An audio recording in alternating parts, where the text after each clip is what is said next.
I am Jake Porway, the director of DataKind, and we're a nonprofit that connects data scientists with social causes. So one of my top tips for a successful hackathon is to have problems defined in advance.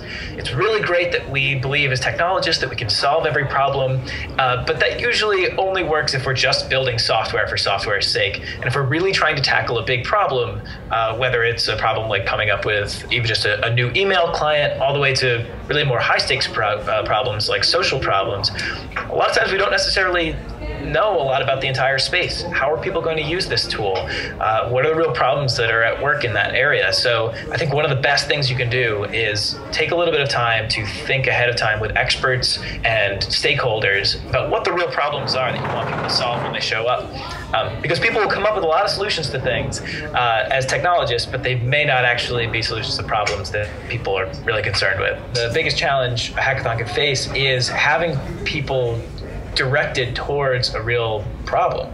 Again, you'll see a lot of people come in and be very excited about the fact that they can all just work on a problem together, work on tech, build something new, and that often causes a lot of what you see in a typical R&D phase, right? A lot of ideas that start out somewhere and don't go anywhere. People spiral off and get off into the weeds.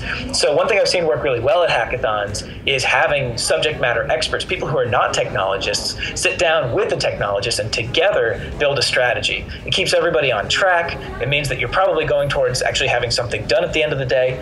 And then everybody who is at the hackathon actually feels good about themselves, because instead of just saying at the end of the day, well, I kind of played around with D3 and I made some visualization and I guess it's cool, you feel like you've actually accomplished something that the person sitting next to you actually feels good about as well.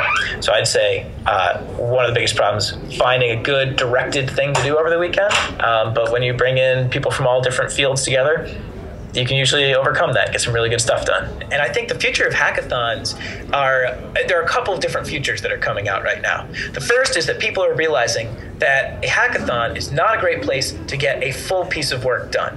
I think a lot of people saw a bunch of geeks getting together over the weekend and coming up with new ideas, and they thought that that would extend to this great force of nerds who could go out and solve any problem if you just gave them a weekend and enough pizza.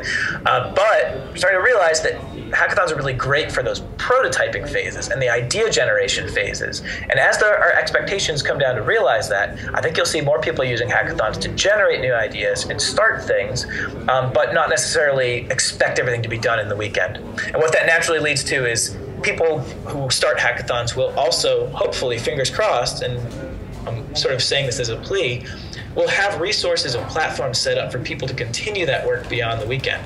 Because I can take a weekend off to go work on a problem, that's fine.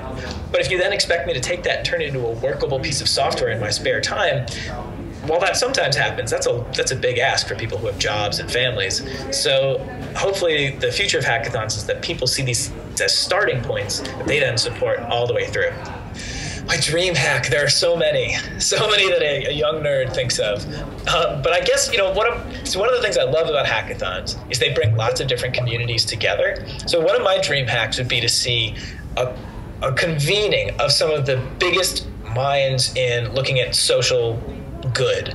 So what I would love to see is for example, governments teaming up with technologists, teaming up with nonprofits to all start to tackle some really big problems, say infant mortality or poverty. And we actually saw some of this in a project that we did with the World Bank a couple of weeks ago. And what was so powerful about it wasn't that anybody solved poverty or even got going on sort of, any really appreciable difference in poverty, but it got those communities talking. It got government officials who didn't even realize what you could do with this technology, connected with technologists who didn't really realize what an impact they could have, with designers and coders who didn't even realize how well their skills could be applied to building this together.